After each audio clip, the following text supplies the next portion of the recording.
Iran যুক্তরাষ্ট্রের পরস্পর বিরোধী বক্তব্যে মধ্যপ্রাচ্যের যুদ্ধ অবসানে প্রস্তাবিত শান্তি চুক্তি নিয়ে তৈরি হয়েছে গভীর সংশয়। ইরানি কর্মকর্তারা বলছেন, চুক্তি নিয়ে এখনও কোনো চূড়ান্ত সিদ্ধান্ত হয়নি। অন্যদিকে মার্কিন প্রেসিডেন্ট ডোনাল্ড ট্রাম্পের দাবি রোববারই হচ্ছে এই চুক্তি। তবে মধ্যস্থতার অংশ হিসেবে কাতারের একটি প্রতিনিধি দল এখন তেহরানে। আরও জানাচ্ছেন সঞ্জিদা সিলভিয়া।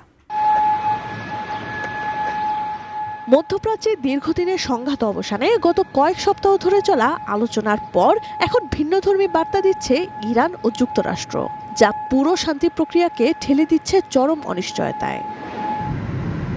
ইরানের আধা সরকারি বার্তা সংস্থা ফার্স জানিয়েছে, ওয়াশিংটন ও তেহরানের প্রস্তাবিত সমঝোতা স্মারকটি বর্তমানে বিশেষজ্ঞ ও নীতি নির্ধারণী পর্যায়ে পর্যালোচনা করা হচ্ছে।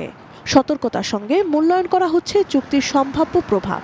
তবে চুক্তির বিরোধিতা করছে ইরানের কট্টরপন্থী গোষ্ঠীগুলো। তাদের দাবি, এই চুক্তি কৌশলগত হরমুজ প্রণালীর উপর তেহরানের নিয়ন্ত্রণ দুর্বল করে দিতে পারে।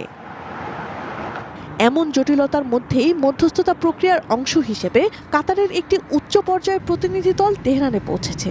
দেশটির প্রধানমন্ত্রী ও পররাষ্ট্রমন্ত্রীর একজন উপদেষ্টার নেতৃত্বে থাকা এই দলটির লক্ষ্য শেষ মুহূর্তের সংকট দূর করা। আন্তর্জাতিক গণমাধ্যম CNN জানিয়েছে, জটিলতা এড়াতে ডিজিটাল পদ্ধতিতে সমঝোতা স্মারকটি স্বাক্ষরের পরিকল্পনাও রয়েছে। বসুন্ধরা টিস্যু, অশুদ্ধতার বিরুদ্ধে এক বিন্দুও ছাড় নয়। এর আগে প্রধান মধ্যস্থতাকারী পাকিস্তানের প্রধানমন্ত্রী শাহবাজ শরীফ শনিবার সামাজিক যোগাযোগ মাধ্যমে জানান, 24 ঘন্টার মধ্যে চুক্তির শর্তগুলো চূড়ান্ত হতে পারে। এরপরই মার্কিন প্রেসিডেন্ট ডোনাল্ড ট্রাম্প ট্রুথ সোশ্যালে একই আশাবাদ ব্যক্ত করে লিখেন, রোববারের মধ্যেই চুক্তি সই হতে যাচ্ছে।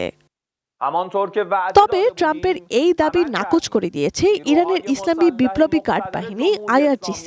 তারা স্পষ্ট জানিয়েছে, রোববার এই চুক্তি স্বাক্ষর হচ্ছে না। একই সঙ্গে চুক্তি স্বাক্ষরের বিষয়ে ট্রাম্পের অস্বাভাবিক জেদেরও সমালোচনা করেছে তারা।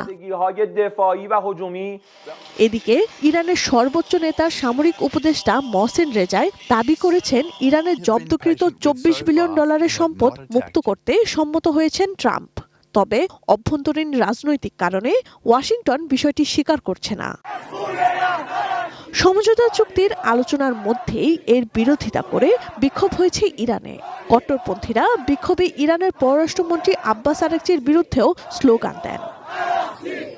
Sanjida Silvia, desk report, ATN news.